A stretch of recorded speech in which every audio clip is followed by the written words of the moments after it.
in defensively. And we get a stop going in the half. 1, 2, 3. Attack, attack, attack.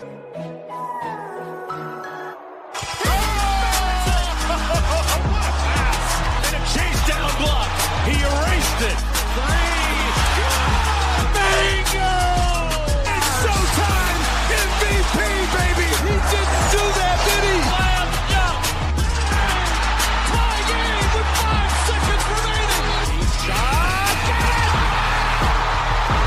What a perfect ending to a historic day! Salut à tous, bienvenue dans l'épisode numéro 147 du podcast Dunk Hebdo. Très heureux de vous retrouver pour un nouvel épisode. Pour m'accompagner cette semaine, on retrouve tout d'abord Ben Golliver. Non, je voulais dire Tom. Ça va, Tom? Je peux pas t'insulter en direct. Ouais, ça va et toi? Ça va très bien. Alors, pour expliquer la référence, faut pas faire des private jokes. Ben Golliver, c'est un journaliste du Washington Post. Il participe au podcast Open Floor. On en parle souvent. Et le truc choquant, c'est qu'ils ont sorti un épisode All-Star quelques jours après le nôtre. Tom, tu as exactement les mêmes All-Stars. Tu as exactement le même raisonnement. Ça fait pas un petit peu peur? C'est plutôt lui, en fait, qui a les mêmes raisonnements que moi, hein, écoute. Ouais, c'est ça, ouais, c'est dans ce sens-là. Moi, à ta place, j'aurais un peu peur parce que des fois, il se fait un petit peu le défenseur des hipsters de Twitter, donc moi, j'aurais un petit peu peur, tu vois, quand même. D'avoir les mêmes raisonnements que lui, ça me ferait un petit peu peur. Pas du tout? Non, pas du tout. Écoute, là, je suis sur une bonne mood. Memphis a enfin gagné un match. Ça va. Ah, ça va. Ouais, ça n'arrive pas souvent en ce moment, donc. Et pour compléter l'équipe, un invité assez très rare avec nous. On est à 147, ça doit être le 5 ou 6e, c'est très rare avec nous. C'est Elorn. Comment ça va, Elorn? Ah bah, je suis ravi d'être présent, attendez. Elorn qui est donc fan des Pelicans. Ça, c'est quand même incroyable. Enfin, faudra que tu vas nous expliquer ça en début de prochaine séquence. Et avec toi, on va logiquement parler des Pelicans qui sont privés d'Anthony Davis depuis maintenant une semaine et qui voient les playoffs s'éloigner petit à petit alors que tout le monde parle des rumeurs pour Anthony Davis. Donc forcément, on t'a invité. Tu nous as dit en off que t'étais une groupie du site. Je sais pas si c'est peut-être un petit peu exagéré comme terme, mais non. Mais au départ, j'étais une groupie. Maintenant, ça va un peu mieux. Et je pense que c'est cette prise de recul qui m'a permis d'avoir le succès qu'est d'être invité. Bah, croyez pas, mais j'ai des posters de vous dans ma chambre. Oula. Si c'est des posters issus de la seule fois où on a fait un live vidéo, j'ai très peur. Bah, exactement. Dans ce canapé, vous étiez empilés les uns sur les autres, c'était catastrophique. J'ai très peur. Et du coup, on va faire une longue page du coup sur les Pelicans et on va essayer d'en parler autrement qu'à travers le prisme Anthony Davis, trade, etc. Pelicans, comme chaque semaine, on vous rappelle de nous suivre sur les réseaux sociaux, Facebook, Twitter, où vous écoutez également vos podcasts, que ce soit Spotify, Apple Podcasts, Podcast Addict, etc., etc. N'oubliez pas les 5 petites étoiles, ça fait toujours plaisir. Et nous, on a déjà assez traîné sur l'intro, on se retrouve dans quelques secondes pour parler des Pelicans. Vous écoutez le podcast Dunk Hebdo. Retrouvez-nous sur toutes les plateformes d'écoute comme SoundCloud, iTunes ou Podcast Addict, ainsi que sur les réseaux sociaux comme Facebook ou Twitter.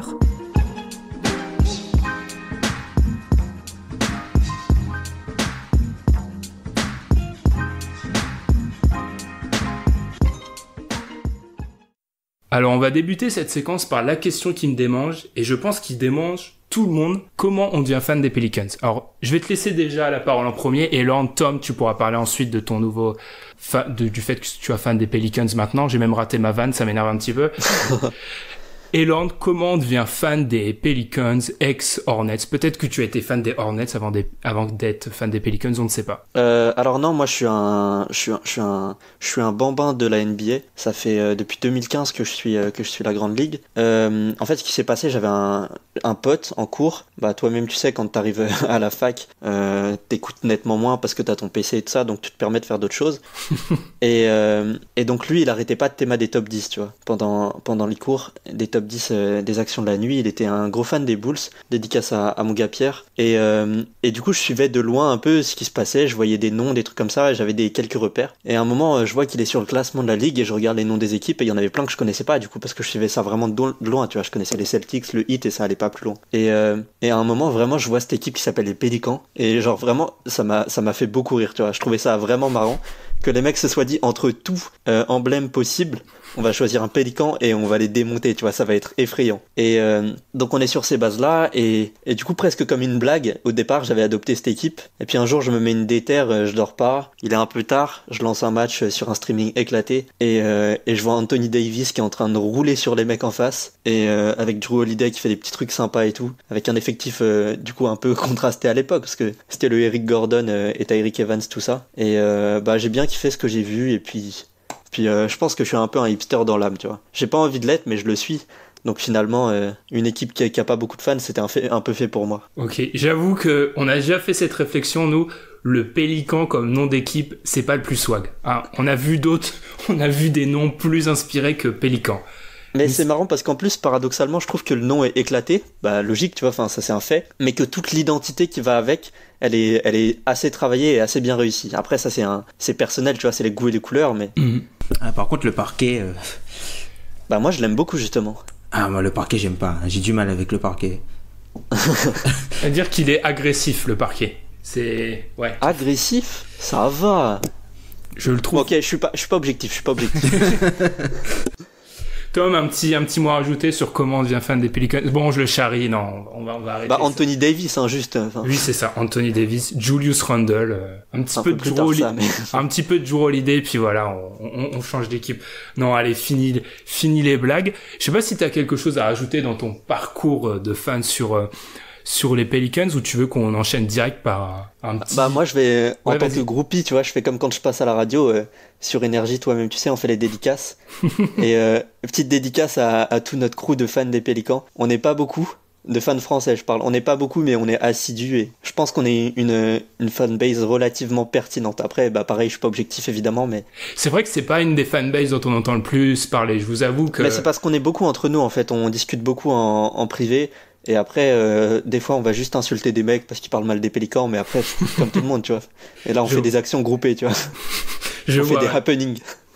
Parce que c'est pas... À chaque fois qu'on sort un épisode sur une équipe en particulier, on a souvent des membres de la fanbase qui viennent, et c'est vrai que j'ai pas souvenir, à part un ou deux, de voir des membres de la fanbase sortir, des membres de la fanbase des Pelicans sortir à la sortie d'un épisode sur les Pelicans. Donc c'est un peu vrai. Bah, on est un peu moins de 20, là, à peu près.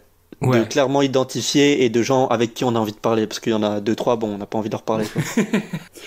Bah, du coup, je te propose de commencer en discutant de la saison des Pelicans, mais avant de discuter, comme je l'ai dit, ça, on va le garder pour la fin de la séquence, ce qui est Anthony Davis, trade deadline. Tout simplement parler de ces 50 matchs des Pelicans. Ils sont en dehors des playoffs, ils s'éloignent petit à petit à cause des blessures. Qu'est-ce que tu peux nous dire en tant que ton vécu de fan et de quelqu'un qui regarde New Orleans de très près sur ce début de saison? Bah, ça a été une saison, en fait, il y a eu aucune constance dans cette saison, c'est-à-dire que ça a été tout le temps des séries.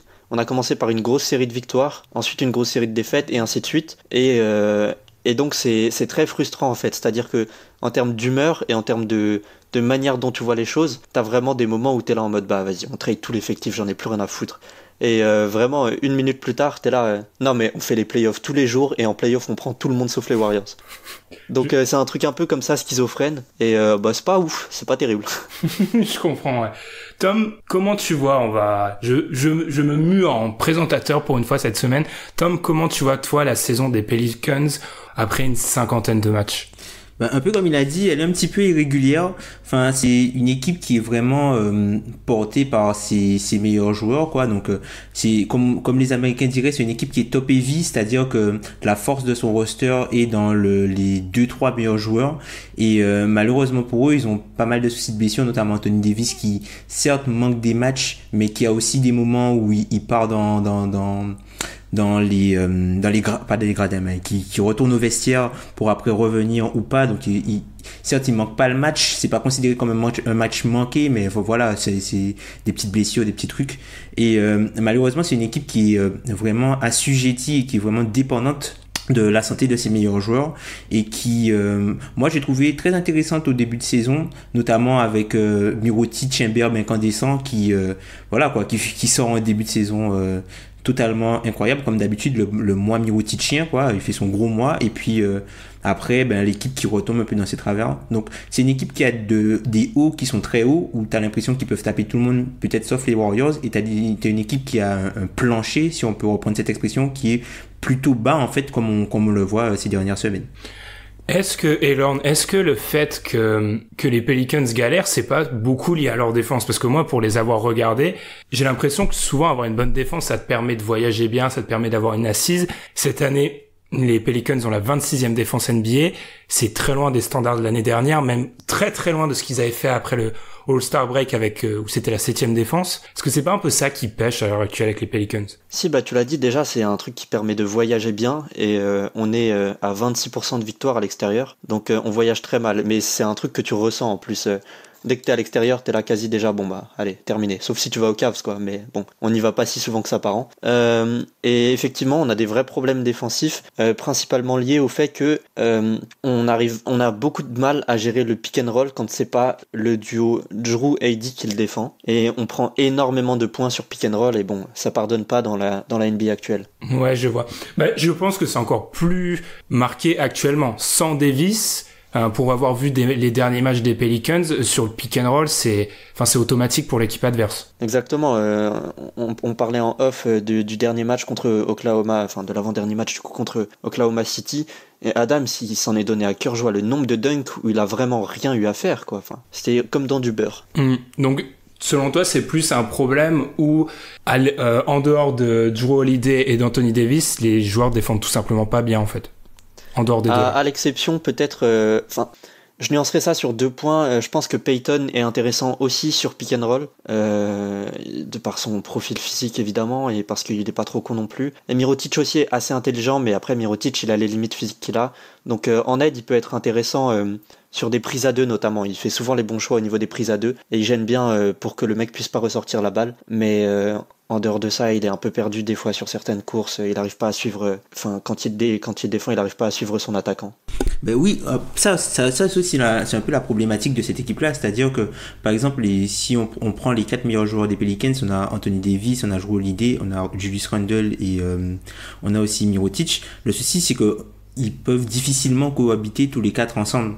Donc, au final, tu es obligé d'insérer des joueurs qui sont moins bon mais qui fit mieux, et du coup tu t'affaiblis un peu si tu es obligé de faire par exemple rentrer du Eton Moore,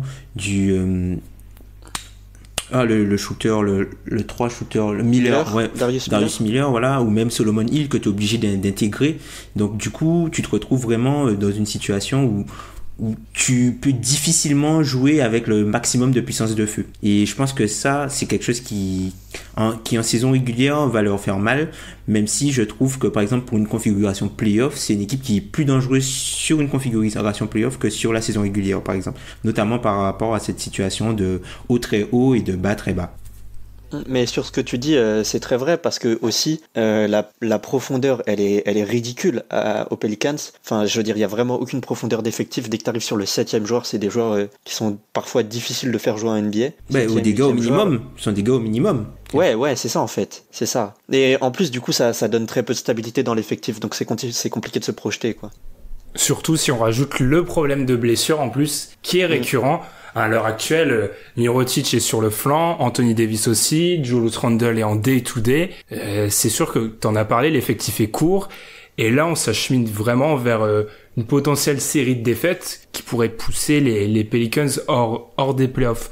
Je voulais pas en parler maintenant, mais je pense que ça découle un peu. Est-ce que on a l'impression, du coup, côté Pelicans, que avec ce calendrier difficile qui arrive, en plus lié à toutes ces blessures, c'est peut-être en ce moment que se jouent les playoffs? En fait, moi je pense que c'était ça il y a à peu près 1 semaine et demie. C'est-à-dire, si tu prends le pouls au niveau des insiders principaux, il y avait cette stretch là, cette série de matchs avec beaucoup d'équipes à l'ouest, quelques matchs difficiles mais face à des concurrents directs, et des matchs que tu pouvais pas te permettre de perdre. Donc là, hier on joue contre les Spurs, il y avait le match à OKC avant, et le match contre les Pistons, qui est un match qui fait partie de ceux qu'on doit pas perdre. Et ces matchs-là qu'on perd font que, à mon avis, on a déjà basculé dans la partie où les playoffs sont morts. Là, je sais plus, c'était un insider qui disait que pour finir à 47 wins, et donc ce qui est un bilan envisageable pour atteindre les playoffs à l'Ouest, il faudrait finir en 25-7. Ouais, Ouais. Donc, enfin, là concrètement, c'est le front office se dirige pas vers ça, mais malheureusement, en tout cas dans ce qu'ils disent, Gentry a pas l'air de vouloir lâcher l'affaire et Dams est toujours très actif sur le marché. Mais là, il serait temps de mettre le frein à main. Et on arrête les frais, tu vois. Ouais, pour toi, le truc, c'est que tu peux pas. Le truc, c'est que tu peux difficilement faire ça avec Anthony Davis, en fait. Et je suis complètement d'accord. C'est bien tout le problème. Et c'est pour ça que c'est même pour ça qu'on en vient à envisager de le trade à la trade deadline. Mais c'est pas pertinent parce que c'est évidemment pas là qu'on aura les meilleures offres. Juste pour donner un petit peu de contexte, on en parle souvent de 538, ce site qui a la data analyse. Tom, ça le fait toujours marrer. Cette petite blague-là, c'est sa petite blague. On est content. Ils vous ont projeté à l'heure actuelle à 41 victoires, autant de défaites forcément, ce qui vous classerait 9e, mais à égalité avec les 10 et 11 qui sont Lakers et Wolves. Et pour avoir plutôt regardé votre calendrier, alors on sait le calendrier c'est toujours dur à prédire, mais c'est vrai qu'à part les 10 derniers matchs de la saison, là vous êtes sur des périodes hyper compliquées, et c'est clair que déjà que l'équipe est ric-rac sans Anthony Davis, les playoffs semblent difficiles. Mais moi je suis surpris que pour toi ça soit fini en fait c'est fini depuis 10 jours selon toi. Non, c'était il y a 10 jours le début du point de bascule en gros. Ah d'accord. C'était à peu près ça, c'était il y a 10 jours, on regarde, c'était à peu près après les 2 matchs à Cleveland, donc évidemment 2 victoires. Et à peu près à ce moment-là, on s'est dit OK, là on rentre dans cette phase et il fallait faire un bilan positif sur à peu près les 10 prochains matchs. Or le bilan là, il est déjà négatif avant même que cette série de matchs soit terminée. Ouais, c'est ça, parce que là vous êtes sur une série de 6 défaites sur les 7 derniers matchs. Exactement. C'est ça, donc vous avez battu Memphis lors du MLKD. Enfin, si battu c'est gentil hein, pour Memphis. Ouais, en plus. Battu c'est gentil. Non mais c'est un match qu'on gagne, mais c'est pareil, c'est un match contrasté quoi. On commence par se faire démonter avant de se rappeler qu'on s'est joué.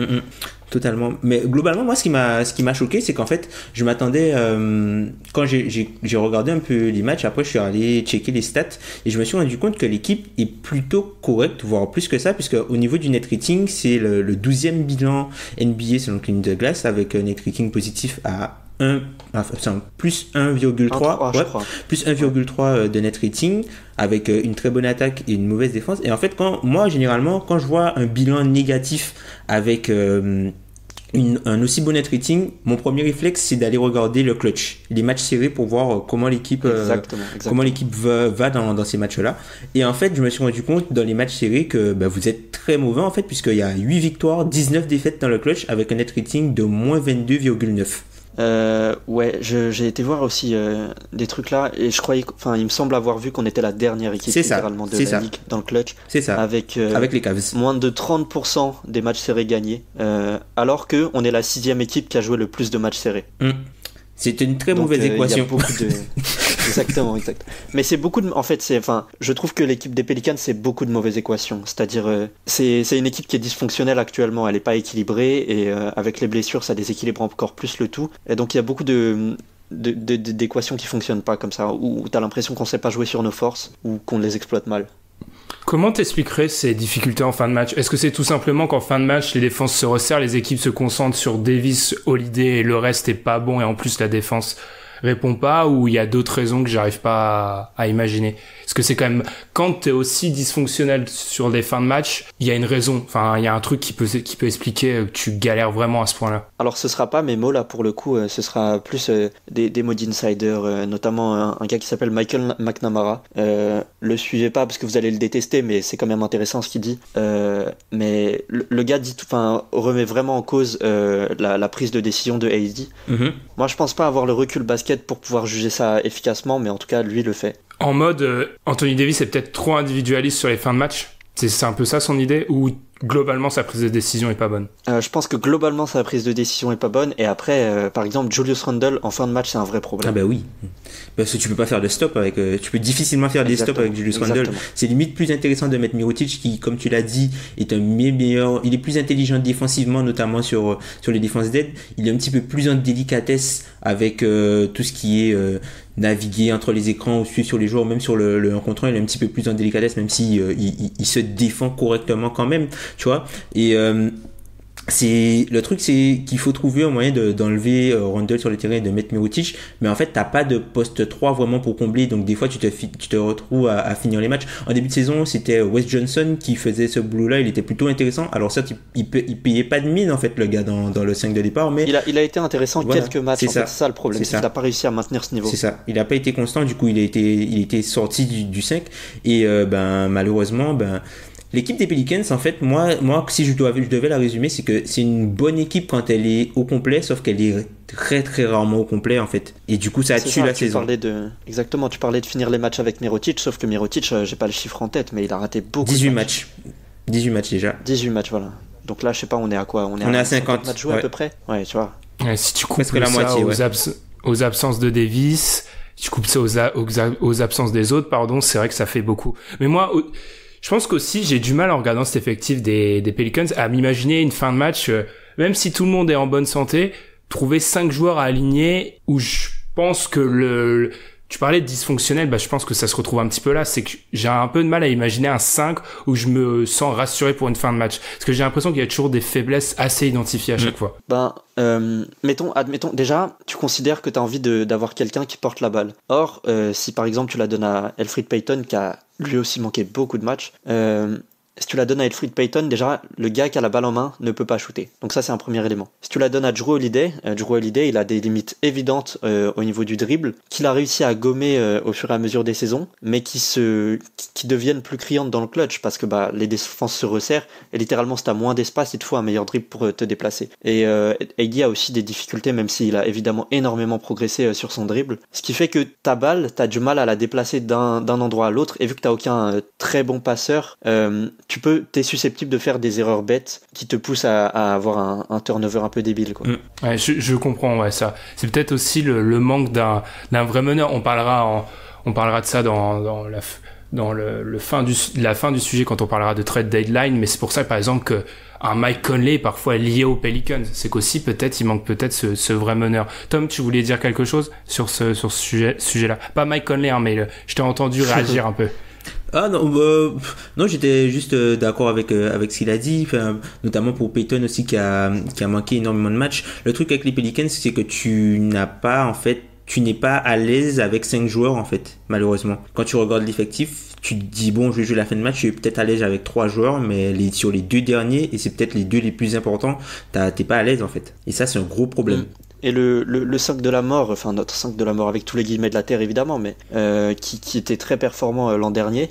Donc admettons, c'était à peu près le Rondo, Jrue, Moore, Mirotic, Davis. Tu remplaces Rondo par Payton, ça, je pense pas que ça change grand chose, mais je sais pas, il marche plus ce 5. Enfin, on a réussi à très peu l'aligner en fait.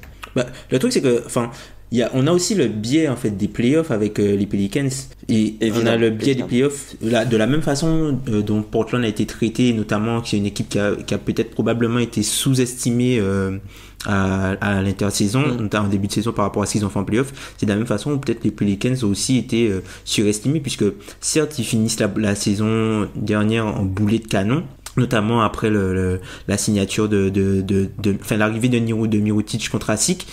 Mais faut pas oublier ce qui s'était passé avant en fait, et c'est pas uniquement il y avait pas uniquement ce qui s'est passé autour de Boogie, mais c'est tout ce qui s'est passé avant. Les Pelicans avant ça, c'était pas une très très bonne équipe, et ils ont réussi à faire le sprint, et ils ont aussi bénéficié de toutes les équipes qui tankaient pour se replacer. Donc au final, c'est une équipe qui est moyenne, mais en fait, si on se base sur les hauts et ce qu'ils font en playoff, et le fait que Anthony Davis est probablement un top 5, top 6 NBA, du coup tu te dis cette équipe là elle a un plafond de malade, et elle l'a montré en playoff contre les équipes de système. Parce que par exemple Portland, qui est une équipe de système en saison régulière, ou même Utah, c'est-à-dire que eux ils vont se baser sur une équation où leur objectif en défense ce sera pas forcément de te stopper, mais de te faire prendre des shoots qui sont pas rentables, c'est-à-dire te laisser énormément de place pour prendre des mid-range et te couper l'accès au cercle, et te couper les shoots à 3 points. En playoff c'est plus difficile, puisque tu es plus sur quelque chose de match-up où le talent fait la différence. Et du coup ça a fait que les Pelicans les avaient explosés. Sauf que sur toute une saison, c'est plus compliqué en fait de pouvoir performer tout le temps avec tes meilleurs joueurs pendant 82 matchs, quoi. Pour revenir sur ce que tu dis, il y avait aussi un fait qui était les Pelicans, c'était une équipe qui aimait beaucoup les mid-range, et notamment parce que Jrue Holiday les mettait à un taux assez indécent, et c'était eux les laissaient ouverts en face. Donc il y avait un problème où ils avaient travaillé une défense toute la saison et ils pouvaient pas aussi facilement revenir dessus. Du coup Jrue Holiday pouvait les aligner là-dessus. Et entre autres Jrue Holiday, mais c'était un truc plus global on était une équipe très forte au mid-range. On a beaucoup de joueurs qui sont très bons là-dessus, notamment AD, notamment Jrue, même Miller ou Moore, c'est des joueurs qui sont très à l'aise sur leur mid-range. Et c'était un truc de match-up là. Je vois. Et en fait, ce qu'on peut dire, c'est qu'on retrouve pas cette dynamique qu'on avait vu. Ils finissent la saison en fin de 5-7, je crois, peut-être un truc comme ça. C'était n'importe quoi. Tom l'a dit, boulet de canon. Il y a peut-être aussi le fait que les autres équipes étaient pas habituées à voir les Pelicans jouer comme ça, parce que c'était la première fois vraiment que. Il avait eu Ryan Anderson, mais en gros, c'était la première fois qu'Anthony Davis aussi avait cette possibilité-là avec Holiday, Mirotic. Et peut-être là, on le sait, ça arrive souvent. Ça a été un peu le cas d'Utah, même si Utah, il y a aussi les règles qui sont allées contre eux. Souvent, quand une équipe fait une bonne partie de saison en fin de saison, les autres équipes ont le temps de travailler la vidéo l'été, de voir ce qui a marché, et il y a plus de surprise la saison d'après. Il y a peut-être ça qui a payé, qui a fait mal aux Pelicans. Probablement. Et aussi, je parlais il y a un truc aussi dans ce qu'a voulu mettre en place Gentry. En fait, il avait réussi à aboutir un projet l'an dernier et il a voulu le pousser un peu plus loin, sauf que c'est là que les limites des joueurs pour ce projet sont criantes. Je parle beaucoup de Jrue Holiday, mais c'est parce qu'il est primordial à cette équipe et il est incroyablement fort et tout ce qu'on veut, mais il y a un vrai problème au niveau de son shoot. Il est à 32% sur 5 tentatives à 3 points. Il y a son EFG et son true shooting qu'on baissé cette saison, et parce que notamment en fait il se force à prendre des shoots à 3 points qu'il tente avec beaucoup de confiance, mais qu'il ne met pas à un bon pourcentage. Ça, je me demande, est-ce que c'est pas dû au fait qu'il ait de plus grosses responsabilités à la création? C'est-à-dire que l'an dernier il prenait certes autant de shoots, mais il y avait moins tout l'aspect création. Il pouvait un peu se reposer sur Rondo, notamment en fin de saison, pour tout ce qui était récupérer le ballon, faire monter la balle, et il opérait plus entre guillemets loin du ballon. Cette saison, quand ils ont perdu Elfrid Payton, c'est plus lui en fait qui était à la création, et du coup il devait utiliser beaucoup plus d'énergie pour pouvoir se créer ses shoots, et sa création de shoot et son scoring était vital pour l'équipe. Donc du coup je me demande, est-ce que c'est pas dû à justement l'augmentation de la difficulté de son rôle et l'exigence de son rôle, cette perte d'efficacité par exemple? Probablement, parce que vous parlez souvent du fait que ce qui compte quand tu perds un joueur, c'est pas tant la perte du joueur, c'est qui le remplace, le mec qui va jouer à sa place. Ça. Et effectivement, Tim Frazier, j'avais une métaphore qui marche ou pas, mais pour moi c'est un monsieur propre, sauf qu'il est anorexique, tu vois.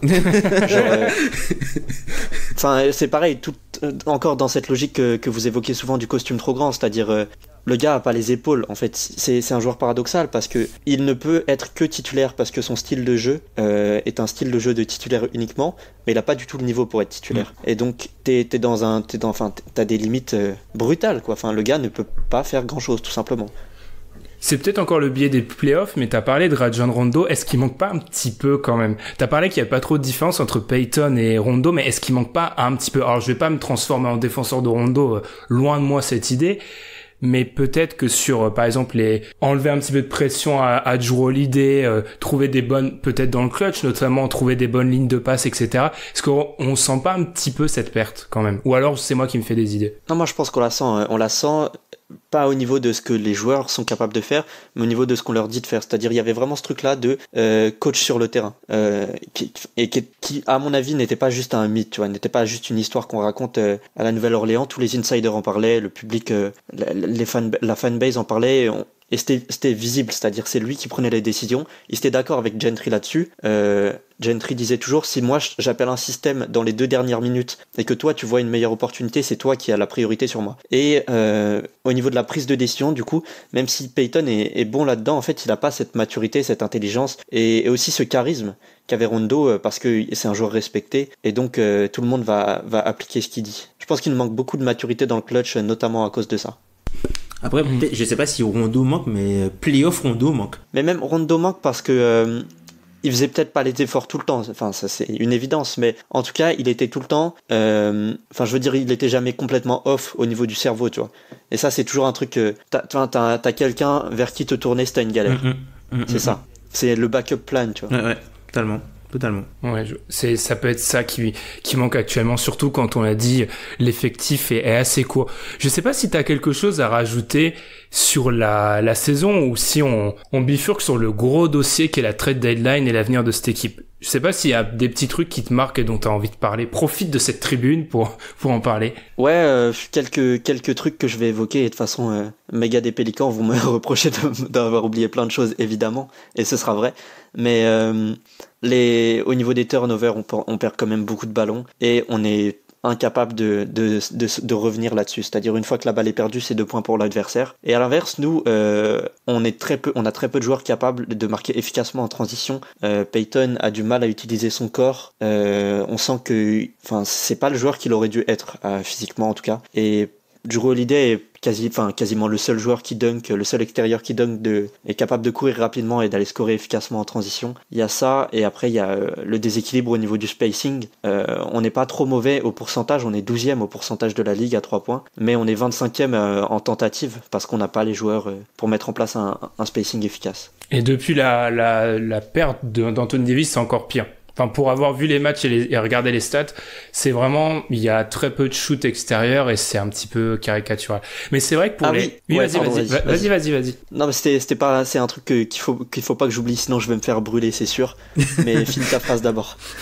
Non, mais t'inquiète, l'invité a toujours raison, vas-y. Enchaîne. Non, il faut absolument que je salue les bonnes performances de Jahlil Okafor, qui sont pas uniquement des bonnes performances statistiques, et c'est pour ça qu'il faut les souligner. Il a fait un début de saison compliqué avec des minutes compliquées, mais là sur les quelques derniers matchs, il est très intéressant, même en défense, rendez-vous compte. Ouais, c'est vrai. Il est meilleur que Randle en défense. Moi, ça m'a choqué.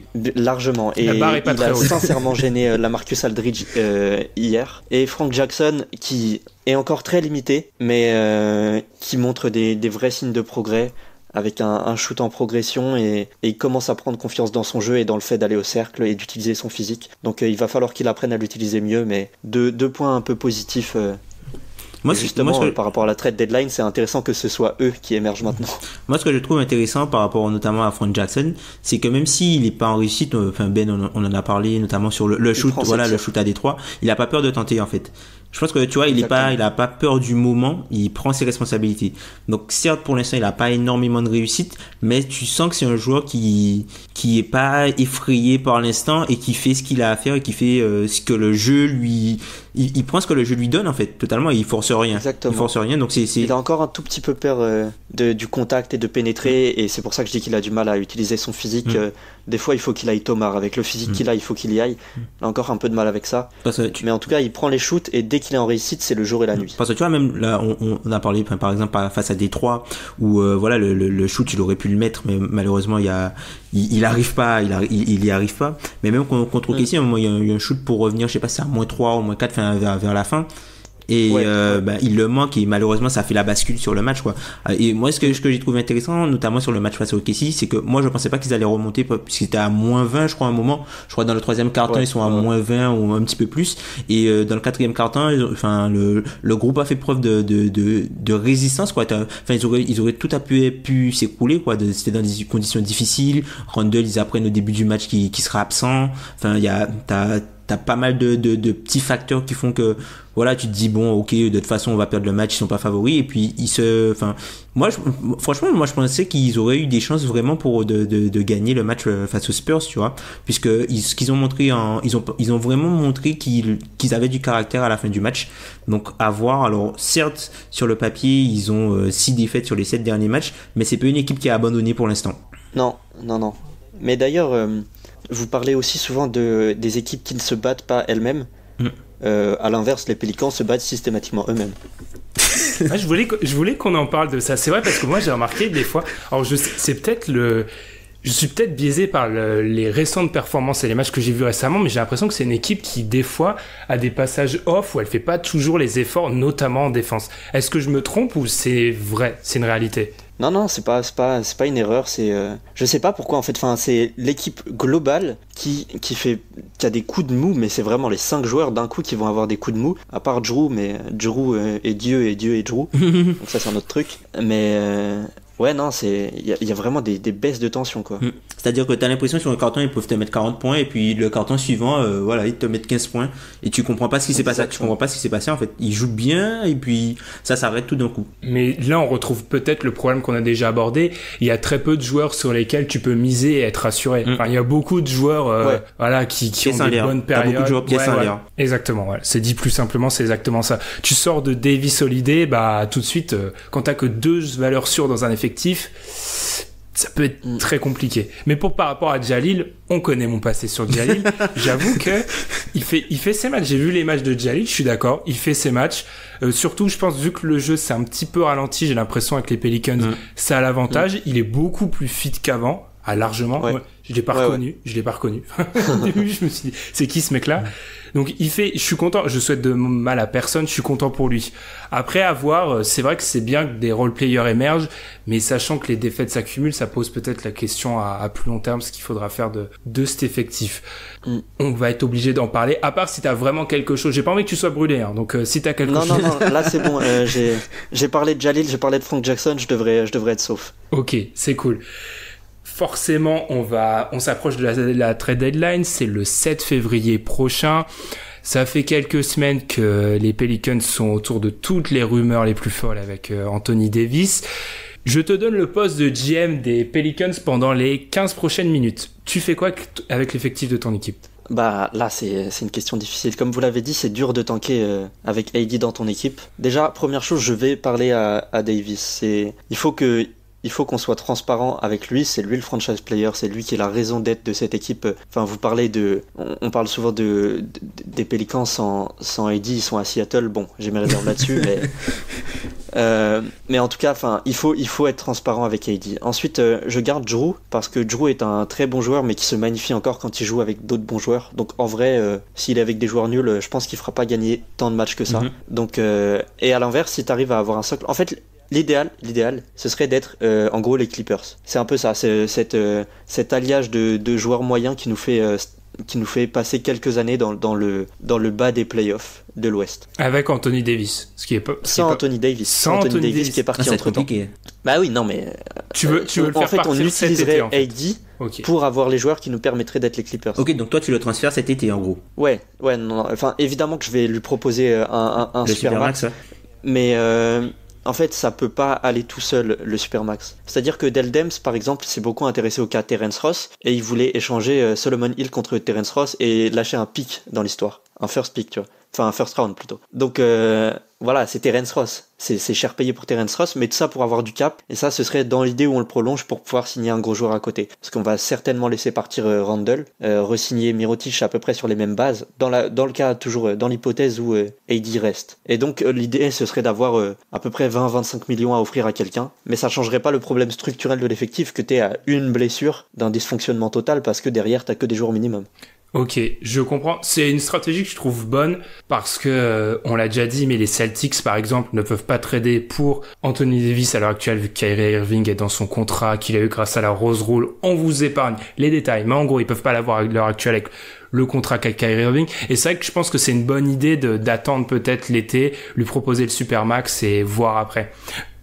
Selon toi, oui, vas-y Tom. Non, moi je pense que, Danny Ainge, si Danny Ainge il a un shot sur Anthony Davis et il doit inclure Kyrie, on parle de mec qui a transféré Isaiah Thomas. S'il doit faire le swap, je pense qu'il le fait. Alors, je vais poser la question de deux façons pour les deux intervenants. Ça n'arrivera pas. Si on te propose Kyrie Irving, t'y vas ? Moi, j'y vais pas. Ben non, c'est logique. Moi, j'y vais pas pour des raisons de contrat. C'est logique, voilà. Les Pelicans ne le feront pas, tu vois. Mais si Boston, je veux dire, il va évidemment pas prendre sa player option. Il va juste aller signer un max aux Clippers ou un truc comme ça. Et nous, on a juste perdu AD. Bien sûr, je le fais. Voilà, tu vois, les Pelicans ne le feront pas. Mais si Danny Ainge doit proposer Kyrie Irving pour avoir Anthony Davis pour ces playoffs-là, il le fait, je pense. Ah, moi, je pense pas. Hein. Parce que tu peux avoir le même problème côté Celtics. Qui te dit qu'Anthony Davis re-signe ? Oui, mais il a 2 ans. Et la valeur de remplacement que tu as avec Kyrie Irving c'est pas la même valeur de remplacement que tu as avec un gars comme Anthony Davis, par exemple. Mais après, c'est totalement hypothétique. Je dis pas que c'est quelque chose pas quelque chose qui va se faire, mais je me dis que si jamais Anthony Davis devient disponible avant la trade deadline, et pour cela, il faut que Danny Ainge ajoute par exemple Kyrie Irving dans l'échange pour faire le swap, moi je pense pas qu'il hésite, puisqu'il cherche un top 5. Il cherche un top 5 talent de la ligue. Moi, je pense pas, juste pour une bonne raison, c'est qu'au bout d'un moment, ça va commencer à se voir que côté Celtics, Danny Ainge, alors on a beaucoup défendu ces mouvements par l'optique de l'amélioration. Ah, il s'améliore à chaque fois, ok. Mais si en gros, sur les 4-5 derniers gros joueurs que t'as eu, à chaque fois tu les as tradés, plus personne va vouloir aller à Boston. C'est très simple. Enfin, moi, je vais pas signer à Boston, sachant qu'il a il a échangé Isaiah Thomas et Kyrie Irving. Surtout qu'il laisse systématiquement ses joueurs dans une situation de merde. C'est genre, c'est pas juste il te trade et après t'as une perspective, quoi. Isaiah Thomas, et là, si Kyrie Irving vient en Pélican, enfin, avec toute l'affection que j'ai pour ma franchise, c'est de la merde pour lui. Oui, en plus, donc c'est pas, en termes de relations publiques, c'est pas génial. Mais pour en revenir à la question que je voulais poser il y a genre 5 minutes, pour toi, Anthony Davis, cet été, il est parti à 90%. Si je comprends ce que tu es en train de me dire. À l'instant T, oui. Avec, on fait pas les playoffs cette année, c'est un fait, ça, presque. Donc, je vois pas autre chose. Je vois pas comment ça pourrait se passer autrement. Ok. Parce que pour donner un petit peu le décor, enfin, vous faire rentrer un petit peu dans l'émission, on a décidé de faire les Pelicans en début de semaine parce que moi, j'écoutais un podcast, Nate Duncan, on en parle souvent, il était avec Chris Haynes de Yahoo Sport, et moi, ça m'avait marqué en les écoutant, c'est que pour les deux, Anthony Davis, c'est fini. Enfin, pour eux, ils sont quasiment sûrs. Chris Haynes a écrit notamment un portrait sur Anthony Davis il y a peu de temps. Les deux, pour eux, c'est mort. Davis est parti. Et moi, ça m'avait marqué. C'est pour ça aussi, on a eu un auditeur qui nous a proposé de faire un sujet là-dessus. Et moi, ça m'avait vraiment marqué. C'est pour ça, il fallait qu'on ait le pouls de la fanbase de New Orleans. Parce que moi, je me disais, bon, ça va être compliqué, mais il y a peut-être encore moyen. Et là, j'entendais que c'était mort. On va lui proposer de le prolonger, mais, globalement, je pense pouvoir parler au nom de la majorité, en tout cas, pas de tout le monde, mais de la majorité, et dire que pour nous, il est parti. Ok. Le seul truc avec Anthony Davis, en fait, c'est à quel point le côté blessure peut lui faire accepter le supermax. C'est ça la seule variable pour moi qu'il y a. C'est-à-dire, est-ce que c'est un mec qui est souvent blessé, le fait de signer le plus gros contrat de l'histoire de la NBA au moment où il lui sera proposé, à quel point ça va jouer sur sa décision de peut-être chercher une situation où il sera peut-être plus à l'aise, où il sera dans un marché qui est un petit peu plus bankable, et ou d'exercer par exemple de faire d'aller chercher des contrats courts pour se laisser ses options, un peu comme l'ont fait LeBron James et Kevin Durant avant lui, vu que maintenant il est avec Rich Paul. Je pense qu'en gros la question c'est Davis, quelle valeur tu donnes, ou quelle contre-valeur du coup tu donnes à ses blessures. Et en fait, on le sait, Davis il se blesse rarement gravement, c'est-à-dire il rate tout le temps des matchs, mais rarement gravement. Est-ce que tu penses que 10 matchs manqués par an, parce que je pense qu'on peut tabler sur un truc comme ça, c'est suffisant pour décourager une franchise de donner le max qu'elle puisse à AD? Ah non, je pense que non. Si c'est uniquement ça, non. Et je pense qu'on peut tabler sur 10 blessures. Ouais, 10 blessures, 10 matchs, mais après, ça dépend aussi combien de fois il rentre au vestiaire, tu vois. Cette saison, il a dû le faire au moins 6 ou 7 fois, hein. Ah, autant l'an dernier, je t'aurais dit dans ces eaux-là, au même moment de la saison. Autant cette année, j'ai moins l'impression. Donc après, là, c'est que des biais visuels, donc j'ai pas de chiffres avec moi. Mais juste pour donner une stat, ce qui est marrant, c'est vraiment que pour avoir cherché sur Anthony Davis, justement, ce que tu parlais souvent, il se blesse souvent, c'est vrai, mais rarement gravement. Là, la série de matchs qu'il rate, c'est sa plus longue. Son petit doigt, je crois. Ouais, c'est ça exactement. La main gauche, c'est sa plus longue absence depuis un problème au genou gauche datant de 2016. Donc en fait, il se blesse souvent, mais c'est vrai que quand on voit la liste déjà des endroits où il s'est blessé aux 2 coudes, il a eu des problèmes aux 2 coudes, aux 2 chevilles, à la hanche. Enfin, il y a vraiment cette, comme tu l'as dit, il se blesse pas souvent, mais c'est un petit peu partout. Et moi, j'avoue que je suis beaucoup plus sceptique et un petit peu moins enthousiaste que Tom sur le dossier, parce que oui, il rate 10 matchs, mais si dans tes 10 matchs qu'il rate, il en rate 2 en play-off, dont un 7 à l'extérieur. Ouais, mais il y a aussi ce truc-là de, pour l'instant, il a peu fait les play-offs. Exactement. Il n'a pas été blessé en play-off et il a été monstrueux en play-off. Est-ce que tu penses il a 30, je sais pas combien de moyenne en play-off. Enfin, ses moyennes en play-off sont nettement supérieures à celles de saison régulière. C'est un joueur de play-off. Est-ce que tu penses que ça joue aussi dans lui parce qu'il a toujours pas annoncé de trade?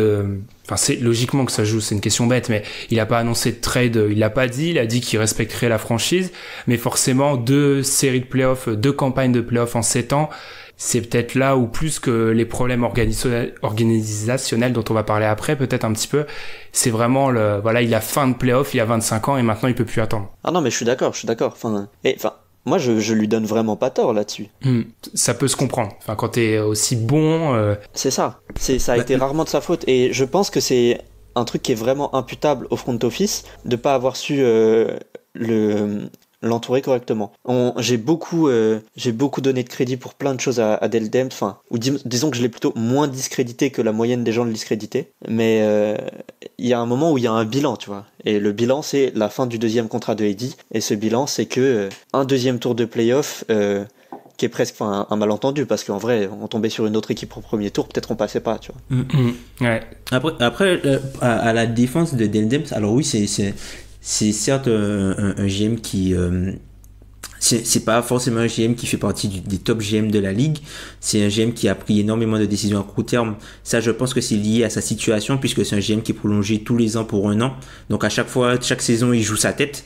Donc c'est plus C'était pas le cas. Je crois il a eu un stretch de 2 ans à un moment. Mais enfin tu vois, ça reste. C'est très précaire. Voilà, c'est très précaire en fait sa situation, et du coup il est contraint entre guillemets de faire des moves pour se sauver lui et sauver sa tête, puisque c'est une bonne situation qui, enfin c'est de bons résultats qui vont le sauver. Et c'est un GM qui est aussi soumis à quelque chose qu'on peut peut-être négliger, c'est que en gros, quand tu as un joueur comme il a voulu aller trop vite, puisque Anthony Davis était trop bon trop tôt en fait. Ça c'est quelque chose qui est très difficile en fait puisque dès à partir de sa saison sophomore, voire sa 3e saison, Anthony Davis est déjà limite All-Star, il fait déjà partie du gratin de la ligue, et tout de suite, plutôt que de pouvoir entre guillemets essayer de récupérer des jeunes assets pour l'accompagner, il a commencé à faire des trades. À chaque fois il a donné un first round pour faire un trade, pour à chaque fois essayer d'améliorer l'équipe, tout à partir du moment où Anthony Davis est devenu aussi fort, puisqu'il s'est dit que de toute façon qu'il irait jamais au fin fond de la conférence, et à chaque fois tu vois, c'est un petit move par-ci, un petit move par-là qui fait qu'aujourd'hui il y a aucun pic en fait de draft après Anthony Davis qui soit encore à la New Orleans, aux Pelicans. Aucun first. Darius Miller, non ? C'était Buddy. Ouais, mais Darius Miller a fait, on l'a repris de. Il est allé en Allemagne. Il est parti en Allemagne et il est revenu après. Mais il y a aucun first là-bas. C'est ça. Il y a aucun first qui a signé après quoi. Anthony Davis, c'est le dernier first round de New Orleans. Tu vois, les Austin Rivers, tout ça, ils sont partis. Mais en fait, Austin Rivers, ça va parce que Austin Rivers, on s'en fout, tu vois. Mais il y en a un, c'est un vrai crève-cœur par contre. Vous savez très bien de qui je parle. Buddy Hield ou même Nerlens. Mais alors là, tu t'es trompé parce que tu l'as appelé Buddy Hield alors que son vrai nom c'est Buddy Love. Buddy. Après, enfin. Ça aurait pu être l'amour ça aurait pu être une belle histoire d'amour. C'est vrai que si tu mets Buddy Hield aux côtés de Jrue Holiday et d'Anthony Davis, c'est tout de suite plus intéressant. Mais après, le trade pour Cousins, ça se défend. Enfin, on n'aurait pas pu prédire. Mais moi je continuerai de le défendre. On n'aurait pas pu prédire que Cousins allait se blesser comme ça et qu'il allait signer aux Warriors pour la mid-level. Enfin, ça n'existe pas, ça. Enfin. Exactement. Mais c'est vrai que moi ce que je reproche surtout à Dell Demps, c'est des paris, beaucoup de paris sur des joueurs souvent blessés quand ton franchise player a ces problèmes-là. Pour moi, c'est totalement incohérent. Alors, juste pour vous donner la stat, sur les 5 dernières saisons, c'est Thomas Bostro d'ESPN qui sort la stat. Les Pelicans sont donc la 2e équipe NBA qui a subi le plus de blessures. Seuls les Sixers font pire. Et je pense que les Sixers, Embiid, Simmons, Fultz, ça fait mal. Enfin, voilà, quoi. Ouais. Ah ouais, ça. C'est vraiment... J'aurais mis les Grizzlies peut-être au-dessus de nous dans ce classement. Ah bah ça. Bah, je pense que ça se joue à rien, mais ils sont deuxième, donc c'est sûr que c'est sûr. En parlant de blessure, j'ai retrouvé en fait les matchs. J'avais dit qu'il était qui sortait à peu près 8 fois à peu près 7-8 fois. Ben c'est plus que ça en fait finalement, puisque t'as Chicago un choc à la tête, Chicago sur le mois de novembre, hein. Chicago un choc à la tête, Phoenix cheville droite, Denver bras droit, New York quadriceps droit, il a manqué le match d'après, Dallas cheville gauche, Détroit hanche droite, OKC hanche gauche. Non mais c'est un truc de malade, hein. Milwaukee en décembre cheville gauche, Dallas il est parti, il est revenu, Minnesota malade, Memphis épaule gauche, Minnesota encore pied gauche pardon, et là Portland index droit. Donc quand tu regardes il y a pas mal de matchs. Et d'ailleurs à ça il faut ajouter un match de début de saison où il a joué alors qu'il avait la gastro face aux Warriors. Ça fait plein de petits trucs, hein. C'est plein de petits trucs. Ouais. Ouais, j'avais pas en tête que c'était à Et ce pour point-là. citer, c'est de Will Gilmore. Ah oui, bah d'ailleurs, je crois que C'est le beatwriter pour... l'insider de The C'est ça. Athletic, non? Ouais. Très bon Will Guillory aussi. Je pense que on peut peut-être refermer cette page Anthony Davis trade deadline, à part si t'as quelque chose à rajouter, pour enchaîner, et oui, vous avez compris, on va passer plus d'une heure sur les Pelicans, pour enchaîner par un aspect dont on parle très rarement, c'est plutôt l'aspect de la franchise avec un grand F, si je peux dire ça comme ça. C'est que, en fait, les Pelicans, on en a parlé en off, il y a aussi un vrai problème. Là, je vais citer Pierre, qu'on salue, qui avait été à la New Orleans, je sais qu'il a aussi été, et qui nous avait dit, non mais les gars, je me rappelle de son message où il nous avait dit ça au téléphone, je sais plus, il nous avait dit, en gros, les gars, à la Nouvelle-Orléans, les gens, ils en ont rien à foutre des Pelicans. Enfin, franchement, ce qui les intéresse, c'est les Saints, l'équipe de football américain. Et c'est vrai c'est un angle qu'on aborde très rarement, donc autant le faire, sachant qu'on est un fan de New Orleans en plus, et tu nous avais dit que ça t'intéressait aussi. C'est vraiment cet aspect où les Pelicans, c'est le petit frère dont on parle pas trop à la Nouvelle-Orléans. Déjà d'un point de vue historique du sport, c'est un état du Sud qui est très comparable au Texas par beaucoup d'aspects. Et il me semble, c'était il y a quelques années j'avais vu ça, mais il me semble que la Louisiane, c'est l'état dont sont issus le plus de joueurs de NFL. Ouais. Alors ouais. à vérifier la stat, tu vois, mais c'est à quel point c'est dominant comme sport dans la région. C'est-à-dire, LSU, l'équipe de bâton rouge universitaire, autant les Tigers au foot américain, c'est quelque chose d'incroyable. Autant les Tigers, où était Ben Simmons et où était Shaq, c'est une équipe anecdotique en basket. Je veux dire, en termes de fréquentation, de résultats, c'est pas... Ouais. Ouais, totalement. Il y a aucune, en fait, c'est ça. Il n'y a pas de culture du basket de manière globale. C'est-à-dire, les équipes universitaires de Louisiane ne sont pas performantes. Ouais, et globalement, du coup, les Pelicans le payent. Parce que Exactement. Ils sont face à un monument et c'est pour ça que t'as dit à un moment que, selon toi, sans Davis, les Pelicans pourraient être à Seattle. Je suis pas loin de partager cet avis-là. Pour toi? Non, moi, je le pense pas. C'était plus une ref à ce que vous aviez dit un jour, il y a quelques temps d'ailleurs, mais. Tu penses pas que ça serait le cas? Non, parce que moi je suis un peu amateur des théories de complot aussi. Ma théorie, c'est que en gros, pourquoi la Nouvelle-Orléans, pourquoi les Pélicans restent à la Nouvelle-Orléans, c'est un cadeau après Katrina. En gros, il y a un truc il y a une culpabilité globale des États-Unis à l'égard de la ville, compte tenu du traitement médiatique, compte tenu du traitement humain qui a eu lieu durant Katrina. Et ne serait-ce que pour ça, la Ligue ne laissera pas la Nouvelle-Orléans les Pelicans partir de la Nouvelle-Orléans. Je vois, ça peut se comprendre, ouais. Surtout qu'ils ils l'ont payé directement parce qu'ils ont, ouais, je vois. Ils ont bougé. Ouais, ils ont bougé. joué à OKC pendant 1 an ou 2 ans, je sais plus. Ouais, je comprends, ouais. C'est vrai. Parce que c'est vrai que sur le papier, quand on voit, déjà, c'est une franchise qui a pas vraiment de résultats, très peu, le marché, même si je déteste ce mot-là, est pas le meilleur et en plus, il est complètement gobé par l'équipe de football américain. Alors moi, je dirais que c'est littéralement le pire pour le marché. Non, c'est en termes de population, c'est la deuxième pire ville en termes de population. C'est la deuxième ville où le nombre d'habitants est le plus faible après Cleveland. Sauf que c'est aussi l'état le moins peuplé parmi tous les états qui ont une franchise NBA. Et quand on prend en termes de postes de TV, c'est ce qu'aiment bien faire les Américains, c'est le 51e marché en termes de postes de TV dans la ville et c'est le dernier en NBA. Même Oklahoma City fait mieux.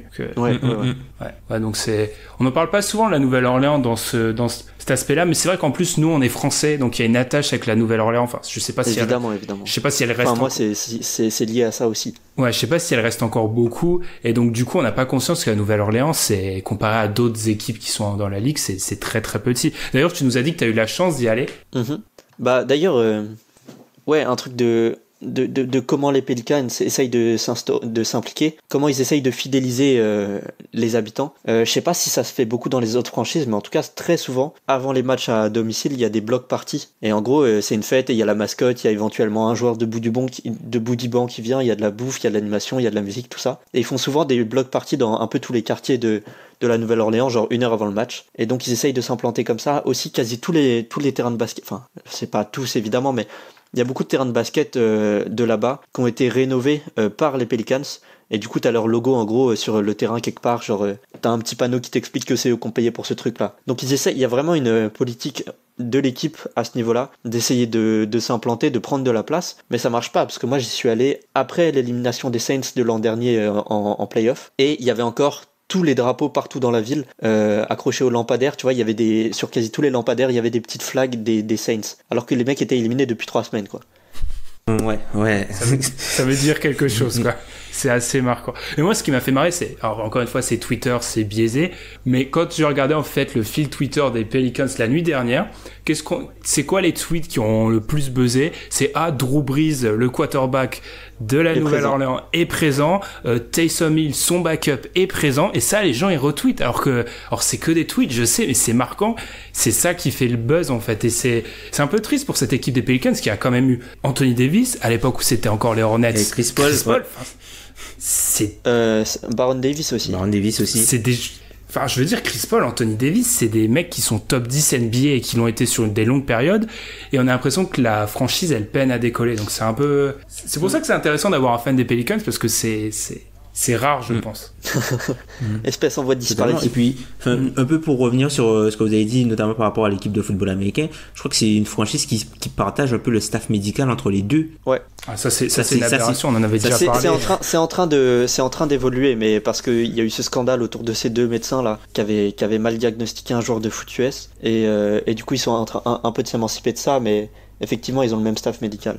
Et ils ont les mêmes, en termes d'infrastructure aussi, ils partagent une partie, ce qui est c'est une aberration. Personne fait ça en NBA. Dans le sport pro. Il y a un truc qui est complètement débile, mais vous avez pas idée à quel point c'est le Black and Blue Reports. C'est en fait, t'as une espèce de newsletter hebdo, tu vois, et qui est une newsletter des deux équipes. C'est-à-dire que les bureaux communiquent sur les deux franchises en même temps. Enfin, ça n'a aucun sens.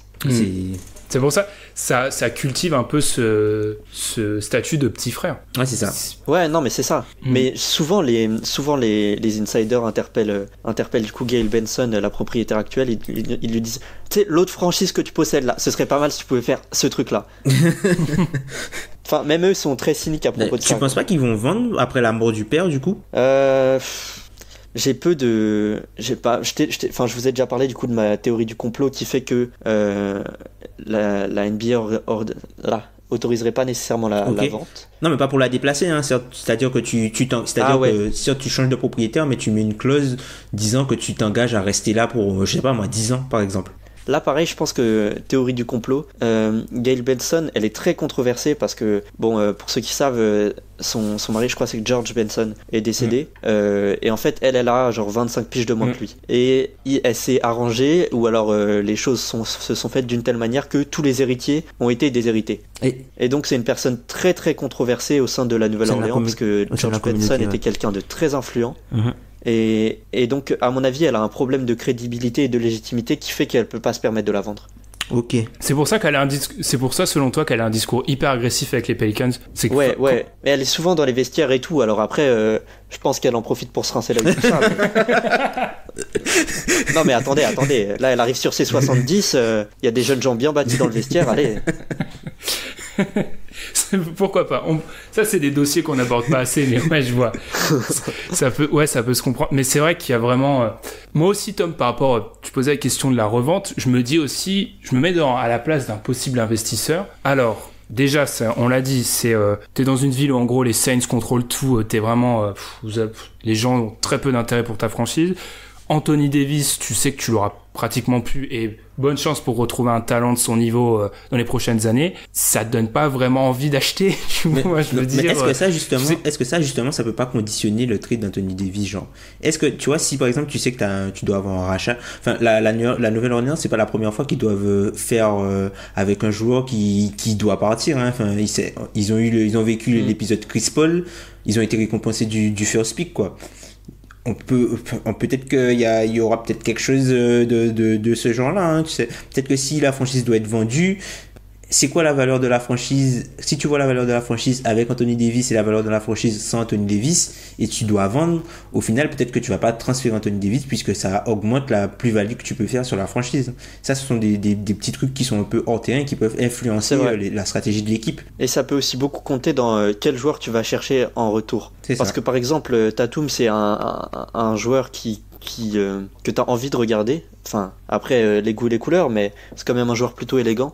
Et c'est un joueur qui a une bonne cote de popularité. Donc ça peut jouer aussi dans le choix du joueur que tu vas aller chercher. Est-ce que tu vas chercher un mec plus flashy ou un gars qui emmène une visibilité sur la franchise, ou est-ce que tu vas plus essayer de sombrer entre guillemets et d'aller dans une reconstruction un petit peu plus obscure, quoi. Parce que la reconstruction là, ça va être difficile.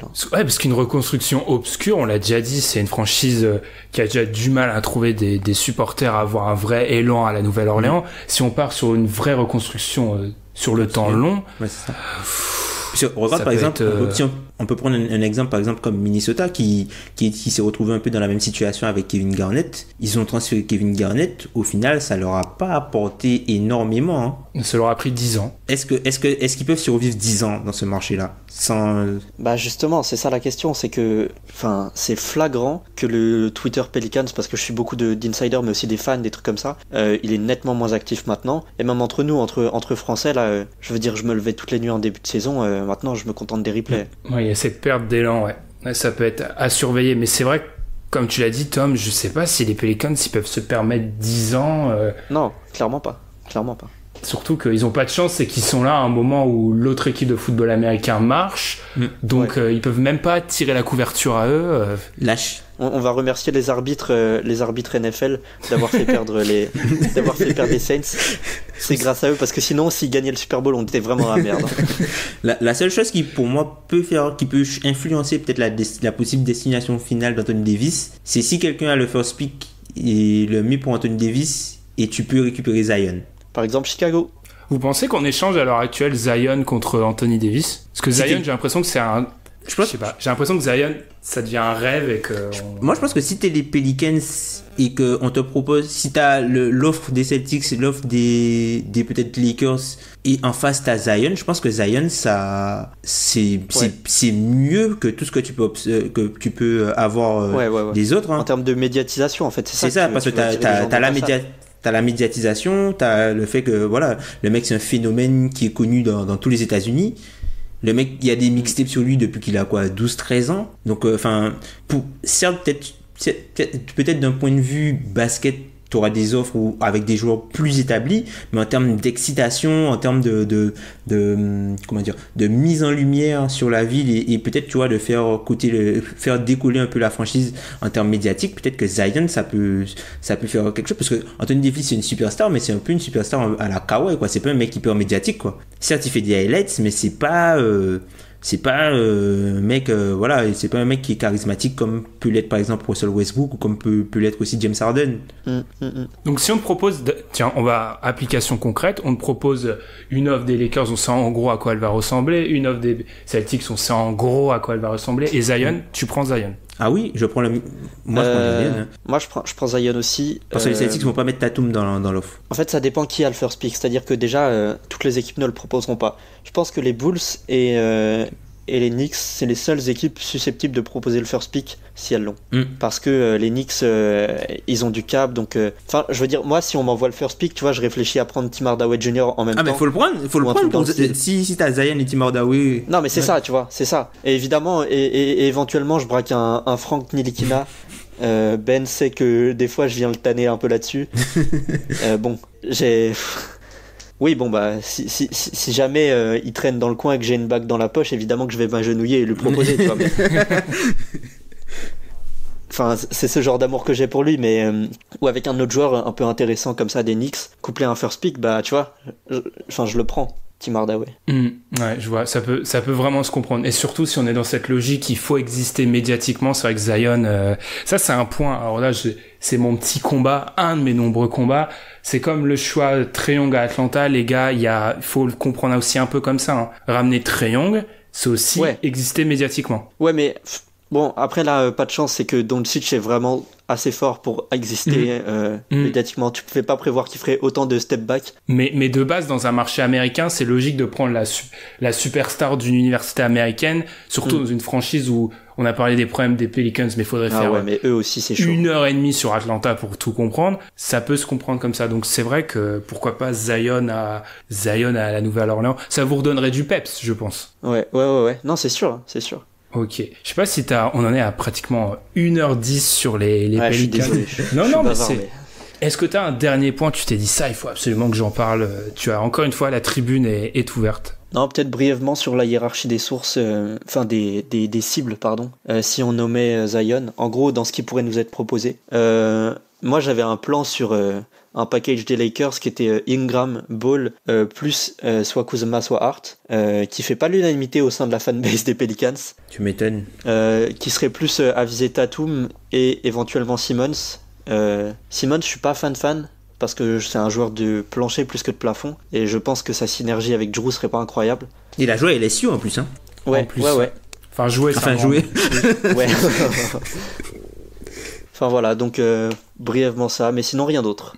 J'avoue que Simmons, moi je suis un fan de Ben Simmons, J'adore ce joueur. C'est vrai que j'entends 2-3 murmures comme ça à droite à gauche, ça te plairait pas trop d'avoir Ben Simmons comme nouvelle fondation de l'équipe? Bah, c'est comme je te dis, c'est un joueur de plancher pour l'instant, donc en fait c'est intéressant d'avoir un joueur de plancher quand t'as plein de joueurs moyens autour, et nous on n'aura même pas les joueurs moyens, parce que potentiellement on va perdre Randle, on va perdre, tu vois, d'autres joueurs comme ça.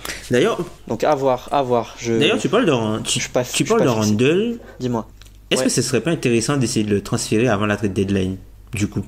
Puisque pour le re-signer, vous l'avez signé, vous l'avez signé avec une partie de la mid-level, et du coup, vous pouvez pas lui enfin, il a 1+1, et du coup, s'il décide de sortir de son contrat, vous pouvez pas le prolonger pour plus de 125% de son contrat la première année. C'est un joueur qui peut récupérer plus. Je l'ai surnommé un petit peu avant le podcast le Enes Kanter du poste 4, c'est-à-dire que c'est un joueur qui produit énormément statistiquement, mais au final, t'as l'impression que c'est plus un joueur type bonne stat, mauvaise équipe que mauvaise stat, bonne équipe, malheureusement. Et c'est un gars avec lequel tu as un plancher, en fait, tu as un plafond qui est assez bas quand il fait partie de tes 4-5 meilleurs joueurs. Donc du coup, est-ce que c'est pas, vu que maintenant t'as Jalil qui produit quasiment la même chose et qui est même plus intéressant défensivement, t'as Mirotic qui est un fit beaucoup plus naturel avec Anthony Davis, est-ce que ce serait pas intéressant justement de le transférer avant la trade deadline pour essayer de récupérer un petit quelque chose, quoi, pour après essayer de monter notre package? Si, moi j'aimerais beaucoup ça, mais il y a ce truc de Randle, c'est AD qui l'a recruté directement, c'est-à-dire il l'a appelé. Okay. Et au même titre de ce que tu parles, Ben, pour Ainge, qui arrête pas de se foutre de la gueule des mecs qui recrutent, il y a un moment où tu vois, genre s'il y a un gars, tu le recrutes 1 an, et enfin tu vois, il faut aussi donner une crédibilité à ta franchise. Donc moi j'aimerais bien voir si on peut faire les choses proprement, tu vois, si on l'envoie dans un endroit où il a des chances de briller plus, et où il pourra être intéressant, enfin dans un cadre intéressant pour lui sportivement, que tu vois, moi je suis vraiment pas fermé à cette idée, à voir comment c'est fait, quoi. Moi j'avoue que je vois pas quelle équipe avec un peu d'ambition irait le chercher, donc tu l'enverrais forcément dans une équipe un peu à la ramasse. Tu penses que Dallas irait le chercher? Peut-être Dallas, hein. Je pense que Dallas c'est trop tard pour eux, hein. Puisque c'est un mec de Dallas en plus. Mais en fait, Dallas, eux, ils ont pas de pic. Eux, je pense qu'ils veulent juste, entre guillemets, se mettre sur la carte et faire en sorte que Luka Doncic brille le plus possible pour après essayer d'attirer des agents libres. C'est-à-dire que c'est un gars qui a une production de starter, voire même joueur niveau All-Star, mais qui est sur un contrat rookie. Donc du coup, le fait que lui, tu as un énorme rapport qualité-prix avec lui, tu peux te permettre de peut-être surpayer des joueurs qui fit avec son type de jeu, qui pourront l'entourer pour faire en sorte d'améliorer ton équipe le temps que tu re-signes le contrat de Doncic. Donc pourquoi pas Randle pour eux, et il faut voir après si tu peux faire un swap, je sais pas moi, Randle contre Wes Matthews, ou je sais pas. Je pense pas qu'il soit vendeur sur Matthews, hein. Moi je pense, hein. Moi je pense surtout pas que tu vas chercher Randle. Enfin moi, vu ce qu'il montre actuellement, si tu veux, enfin moi je m'en éloignerais beaucoup. Mais c'est vrai puisque Randle c'est quand même un upgrade sur Powell par exemple. Ouais. J'avoue, mais on a passé des années à taper la défense de Dallas qui commence petit à petit à se relever. Je crois pas que le plan de ramener Randle il soit super, tu vois. Je trouve qu'il y a des limites. Mais on en a pas trop parlé. C'est vrai qu'au niveau des cibles, on parle beaucoup de noms, mais pour les Pelicans, l'idée, ça serait vraiment de renforcer poste 2-3. C'est vraiment là où il faut blinder. C'est soit le poste 3, soit un meneur. Okay. Parce que vous savez très bien qu'un meneur backup décent, ça change tout. Et du coup, si tu mets Payton en deuxième meneur, et que admettons que, bon, il y a plein de choses qui font que c'est pas possible, mais admettons tu mets Dragic à son niveau ça n'existe starter, plus. Ça change. Non mais je sais. Ouais, je vois. Il faudrait au moins un mec qui soit capable d'assurer le minimum, et c'est vrai que là, actuellement, ils l'ont pu, ce mec-là, aux Pelicans. Ça se comprend, ouais. C'est limite les deux cibles. C'est limite les deux cibles là. En gros, pour les Pelicans, il y a certains insiders qui ont parlé de Mike Conley. Moi, j'y crois pas forcément. Je pense que ce serait possible, mais j'y crois pas forcément. Après, l'autre joueur, ce serait peut-être Tim Hardaway, d'aller chercher Tim Hardaway à New York. Alors oui, Tim Hardaway, c'est un joueur à qui il reste encore 3 ans de contrat après cette année, 2 ans après cette année-là. Il va coûter 20 il va millions. Coûter très cher. Il va coûter très cher, mais en même temps, si tu es la Nouvelle-Orléans, qui va signer chez toi de toute façon? C'est qui le dernier agent libre qui a signé à la Nouvelle-Orléans? De gros calibre. Randle. De gros calibre. C'est-à-dire un mec qui était déjà... Ouais, bah, après, j'ai du mal. Tu sais, Tom, que j'ai toujours du mal avec ça parce qu'en fait, il y en a pas, enfin, sur les 15 dernières années, des gros free agents de gros calibre, il y en a pas 50 000, quoi. Donc, forcément, il y en a qui sont laissés Et en plus, vous oubliez un peu vite Elfrid Payton à mon goût, donc. mais c'est vrai que on peut comprendre que forcément, enfin, moi, je vous écoutais parler et je me suis dit, mais je comprends pourquoi Davis il va partir quand les solutions qu'on apporte pour potentiellement améliorer l'effectif, c'est un Mike Conley vieillissant et Tim Hardaway. Parce que t'as pas grand chose de mieux, hein. T'as pas grand chose de mieux en fait sur le marché. Ouais. Je me souviens pour l'épisode de Noël, on avait fait les cousins. Je me souviens par exemple pour l'épisode de Noël, on avait une question d'un auditeur qui demandait est-ce qu'il y a un joueur qui pourrait permettre de faire rester Anthony Davis et non.